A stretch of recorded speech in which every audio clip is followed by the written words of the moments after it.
नमस्कार जी। देखो साडा जिहड़ा धरना हिंदू बैंक संघर्ष समिति चला रही है हिंदू कोआपरेटिव बैंक के खिलाफ पिछले सवा साल तो मेरी सारिਆਂ अगे बेनती हैगी है कि 24 सप्टैंबर नूं इत्थे RBI का रिव्यू हैगा आ।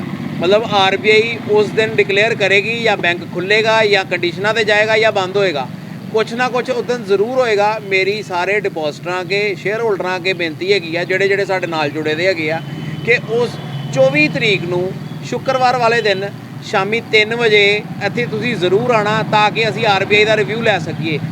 असीं देखना चाहते हैं कि पैसे इकट्ठे करन दे बावजूद भी ਇਹ ਸਾਡੇ ਨਾਲ ਕੀ ਕਰਦੇ ਹੈਗੇ ਆ।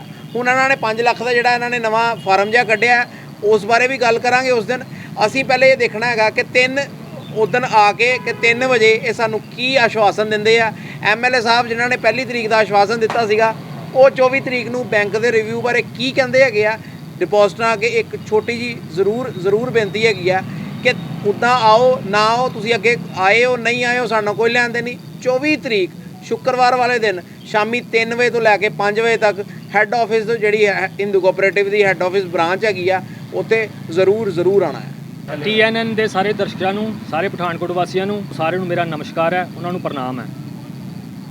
ਆਪਾਂ ਸਾਰੇ ਪਠਾਨਕੋਟ ਵਾਸੀ ਜਾਣਦੇ ਹਾਂ ਕਿ ਜਿਹੜਾ ਹਿੰਦੂ ਕੋਆਪਰੇਟਿਵ ਬੈਂਕ 24 ਮਾਰਚ 2019 ਨੂੰ RBI ਵੱਲੋਂ ਸਾਡੇ ਆਮ ਜਨਤਾ ਦੇ, ਤੁਹਾਡੇ ਪੈਸੇ, ਸਾਡੇ ਬਜ਼ੁਰਗਾਂ ਦੇ ਪੈਸਿਆਂ ਦੀ ਨਿਕਾਸੀ ਦੇ ਉੱਤੇ ਰੋਕ ਲਾ ਦਿੱਤੀ ਔਰ ਉਸ ਰੋਕ ਨੂੰ ਹਟਾਉਣ ਵਾਸਤੇ ਸਾਡੀ ਹਿੰਦੂ ਕੋਆਪਰੇਟਿਵ ਬੈਂਕ ਦੀ ਸੰਘਰਸ਼ ਸਮਿਤੀ ਜਿਹੜੀ ਆ ਉਹ ਲਗਾਤਾਰ सवा साल तो 1.5 साल तो धरने प्रदर्शन कर रही है और अपना हक लैण वास्ते असी रोज़ सड़कों के उत्ते जिहड़ी धरने दे रहे हैं। भुख हड़ताल का भी कार्यक्रम पिछले महीने जिहड़ा असीं जुलाई के महीने रखा ही, होर भी कई तरह के जिहड़े आ असीं इस बैंक नूं खिलाउण वास्ते यतन जिहड़े वो लगातार कर रहे हैं। जिस तरह कि रजत बाली जी ने दस्सिया कि 24 सितंबर नूं जिहड़ी आ एक RBI वालों एक तरीक जिहड़ी वो डिकलेयर की गई है कि लास्ट बैंक का जिहड़ा वो रिजल्ट जिहड़ा उन्होंने 24 तरीक नूं कढना है।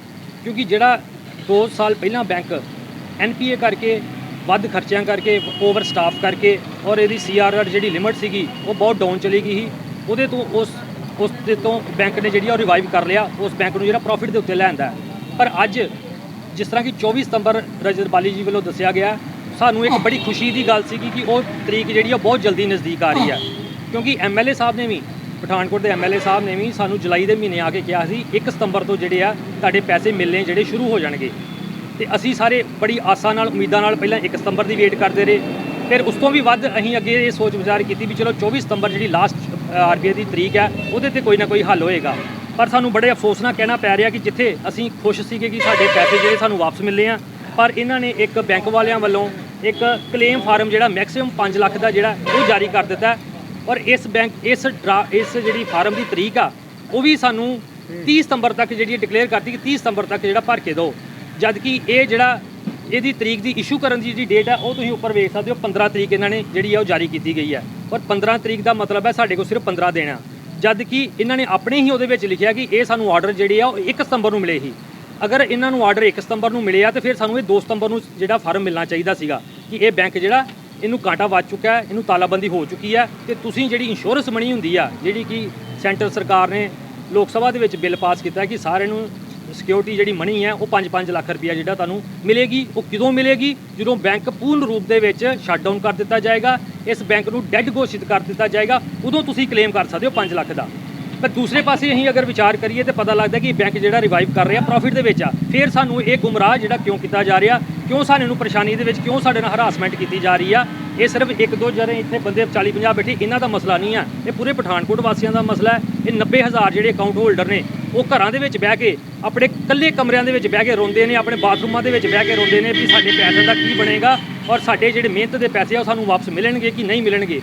और दूसरे पासे जिहड़े साडे सियासतदान आ जिन्हां नूं असीं वोटां अपणियां पा के अपने नुमाइंदे चुनिया, MLA बनाया, MP बनाया, और वो अज साडी आवाज़ नहीं चुक रहे ना सुन रहे, सिर्फ सानूं गलत और झूठे आश्वासन दे के जिहड़ा वो सानूं भ्रमित जिहड़ा वो कीता जा रहा। इस करके असीं सारे पठानकोट वासियों अगे बेनती कर रहे हैं कि अज भी असीं जिहड़ा एक पंफलेट जिहड़ा जारी किया है कि अज असीं अगर घरां चों बाहर नहीं निकले, अगर असीं अज असीं नहीं जागे तो दोस्तों साडे पैसे जिहड़े आ साडी मेहनत के पैसे जिहड़े असीं बच्चों के फ्यूचर वास्ते और अपनी जिंदगी के मेहनत की कमाई इस बैंक च जमा कराई है वो पैसे जिहड़े आ इन्हां ने डकार जाने हैं। मैं ये भी दसना चाहुंदा कि इस बैंक दे विच 2 लोटू टोले आ। एक लोटू टोला 24 ਮਾਰਚ 2019 ਤੋਂ ਪਹਿਲਾਂ ਸੀਗਾ ਕਿ ਜਿਹੜੇ ਸਿਆਸਤਦਾਨਾਂ ਨੇ, ਨੇਤਿਆਂ ਨੇ ਮਿਲ ਕੇ ਔਰ ਇਸ ਬੈਂਕ ਦੇ ਪ੍ਰਸ਼ਾਸਨ ਨੇ ਮਿਲ ਕੇ ਇਸ ਬੈਂਕ ਨੂੰ ਲੁੱਟਿਆ ਔਰ ਕੁੱਟਿਆ, ਉਹ ਜਿਹਦਾ ਨਤੀਜਾ ਹੋਇਆ ਬੈਂਕ ਸ਼ਟਡਾਊਨ ਹੋ ਗਿਆ। ਔਰ ਇਸ ਤੋਂ ਬਾਅਦ ਹੁਣ ਵੀ ਇੱਕ ਨਵਾਂ ਲੋਟੂ ਟੋਲਾ ਜਿਹੜਾ ਉਹ ਕ੍ਰੀਏਟ ਹੋ ਰਿਹਾ, ਉਹ ਨਵਾਂ ਲੋਟੂ ਟੋਲਾ ਤਿਆਰ ਹੋ ਰਿਹਾ। ਉਹ ਕਿਹੜਾ, ਜਿਹੜੇ ਇਸ ਐਟ ਪ੍ਰੈਜ਼ੈਂਟ ਜਿਹੜੇ ਸਿਆਸਤਦਾਨ ਆ ਔਰ ਇਸ ਬੈਂਕ ਦੇ ਜਿਹੜੇ ਨਵੇਂ ਪ੍ਰਸ਼ਾਸਨ ਆ, ਉਹ ਸਾਨੂੰ ਭ੍ਰਮਿਤ ਕਰਕੇ ਸਾਨੂੰ 5 ਲੱਖ ਰੁਪਈਆ ਸਿਰਫ ਦੇ ਕੇ ਘਰਾਂ 'ਚ ਭੇਜਣਾ ਚਾਹੁੰਦੇ ਆ ਔਰ ਬਾਕੀ 300-400 ਕਰੋੜ ਰੁਪਈਆ ਉਹ ਆਪਣੀ ਜੇਬਾਂ ਦੇ ਵਿੱਚ ਜਿਹੜਾ ਉਹ ਆਪਣਾ ਲੈ ਕੇ ਜਾਣਾ ਚਾਹੁੰਦੇ ਆ। ਪਰ ਅਸੀਂ ਦ੍ਰਿੜ ਨਿਸ਼ਚੇ ਦੇ ਨਾਲ ਸੜਕਾਂ ਦੇ ਉੱਤੇ ਬੈਠੇ ਆ। ਅਸੀਂ ਇੱਕ ਵੀ ਪੈਸਾ ਪਠਾਨਕੋਟ ਦੀ ਜਨਤਾ ਦਾ, 90,000 ਅਕਾਊਂਟ ਹੋਲਡਰਾਂ ਦਾ, ਸ਼ੇਅਰ ਹੋਲਡਰਾਂ ਦਾ ਇੱਕ ਵੀ ਪੈਸਾ ਇਹਨਾਂ ਨੂੰ ਖਾਣ ਨਹੀਂ ਦੇਣਾ। ਪਰ ਤੁਹਾਡੇ ਕੋਲੋਂ ਇੱਕ ਬੇਨਤੀ ਅਪੀਲ ਹੈ ਕਿ ਸਾਡੀ ਇਸ ਮੁਹਿੰਮ ਨੂੰ ਜਿਹੜਾ ਉਹ ਸਮਰਥਨ ਕਰੋ ਔਰ ਜਿੰਨੇ ਵੀ ਅਗਰ ਘਰੋਂ ਬਾਹਰ ਕੋਈ ਨਹੀਂ ਨਿਕਲ ਸਕਦਾ, ਸੋਸ਼ਲ ਮੀਡੀਆ ਦੇ ਉੱਤੇ ਜਿਸ ਤਰ੍ਹਾਂ ਤੁਹਾਡੇ ਮੀਡੀਆ ਥਰੂ ਅਸੀਂ ਬੇਨਤੀ ਕਰਾਂਗੇ ਕਿ ਉਹ ਵੀ ਆਪਣੇ ਸਾਰੇ ਚੈਨਲਾਂ ਉੱਤੇ ਕਮਾਉਣ। ਇਹ ਤੁਹਾਡਾ ਮੀਡੀਆ ਵਾਲਿਆਂ ਦਾ ਵੀ ਫਰਜ਼ ਬਣਦਾ ਹੈ ਕਿ ਅਸੀਂ ਪਠਾਨਕੋਟ ਵਾਸਤੇ, ਆਪਣੀ ਸੁਸਾਇਟੀ ਵਾਸਤੇ, ਆਪਣੇ ਪਠਾਨਕੋਟ ਵਾਸੀਆਂ ਵਾਸਤੇ ਜਿਹੜਾ ਉਹ ਕੁਝ ਕਰ ਲਈਏ ਸਾਰੇ ਮਿਲ ਕੇ। ਔਰ ਲਾਸਟ ਤੇ ਮੈਂ ਇਹੀ ਕਹਾਂਗਾ ਕਿ ਰਜਤ ਬਾਲੀ ਜੀ ਨੇ 24 ਸਤੰਬਰ ਨੂੰ ਲਾਸਟ ਤਰੀਕ ਜਿਹੜੀ ਆਰਬੀਆਈ ਨੇ ਦੱਸੀ ਹੈ ਉਹ ਡਿਕਲੇਅਰ ਕੀਤੀ ਹੈ ਤੇ 3 ਵਜੇ ਇਹ ਸਾਰੇ ਇਸੇ ਬੈਂਕ ਦੇ ਬਾਹਰ ਜਿਹੜੇ ਆ ਇਕੱਠੇ ਹੋ ਕੇ ਆਓ ਤੇ ਅਸੀਂ ਆਪਣਾ ਹੱਕ, ਆਪਣੇ ਪੈਸੇ ਜਿਹੜੇ ਆ ਇਸ ਬੈਂਕ ਕੋਲੋਂ ਲੈ ਸਕੀਏ। ਅਗਰ ਦੋਸਤੋ ਅਸੀਂ 24 ਤਰੀਕ ਨੂੰ ਇਕੱਠੇ ਨਹੀਂ ਹੋਏ ਤੇ ਉਹ ਇਹਦੇ ਵਿੱਚ ਕੋਈ ਦੋ ਰਾਏ ਨਹੀਂ ਹੈ ਕਿ ਇਹਨਾਂ ਦੇ ਬੈਂਕ ਦੇ ਪੈਸੇ ਜਿਹੜੇ ਹੁਣ ਇਕੱਠੇ ਹੋਏ ਦੁਬਾਰਾ ਤੋਂ ਉਹ ਵੀ ਖਾ ਲੈਣੇ ਆ, ਉਹ ਵੀ ਪੀ ਲੈਣੇ ਆ ਤੇ ਠਣ ਗੋਪਾਲ ਇਸ ਬੈਂਕ ਨੂੰ ਕਰਕੇ ਆਪਣੇ ਘਰਾਂ 'ਚ ਤਾਲੇਬੰਦੀ ਕਰਕੇ ਨਿਕਲ ਜਾਣਾ। ਇਸ ਕਰਕੇ ਇਹਨਾਂ ਨੂੰ ਤਾਲਾਬੰਦੀ ਕਰਨ ਤੋਂ ਪਹਿਲਾਂ ਅਸੀਂ ਇਹਨਾਂ ਨੂੰ ਰੋਕ ਲਈਏ ਔਰ ਆਪਣੇ ਹੱਕ ਔਰ ਆਪਣੇ ਪੈਸੇ ਜਿਹੜੇ ਵਾਪਸ ਲਈਏ।